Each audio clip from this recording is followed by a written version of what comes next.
Bismillahirrahmanirrahim. Njëra nga temat më me vlerë që na i shpjegon feja e që lidhet me Zotin e gjithësisë është se Zoti i Madhreshëm nuk na i vlerëson vetëm rezultatet, por ai na i vlerëson edhe përpjekjen. Nuk është vetëm suksesi apo përsosmëria ato që vlerësohen, por ajo që është në radhë të parë është gjithmonë përpjekja.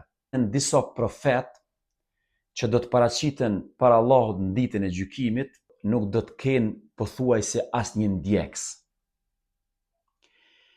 Nga këndvështrimi njerëzor, sikurse përpjekja e tyre nuk solli ndonjë rezultat. Por Allahu i Madhreshëm përsëri i jep atyre gradat më të larta në xhennet dhe i shpërben me gjitha të mirat. A thu pse?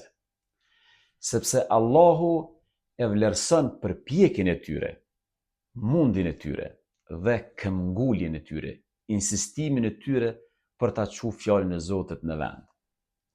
Mendoni pak për shembull për historinë e Nuhut a.s. Ai e thirri popullin e tij drejt rrugës së Zotit 950 vjet. Numri atyre që i besuan vërtet nuk e kalon 100-shin. Nuk pat progres të madh në syrin e njerëzve. Por ajo që bën Nuhun njëri madhështor, ajo që bën njëri ndër profetët më të veçantë të librit të Zotit, nuk është vetëm rezultati, është përpjekja e tij e vazhdueshme dhe e palodhur. Prandaj e evidenton Zoti i Madhreshëm në Kur'an jo vetëm suksesin e tij, por e evidenton përpjekjen e tij. Dhe ky është një mësim i madh për ne. Duhet të jemi njerëz të përpjekjes, sepse para Allahut nuk do të kemi asgjë tjetër përveç përpjekjeve të sinqerta tona. Jeta është kontribut, është mund.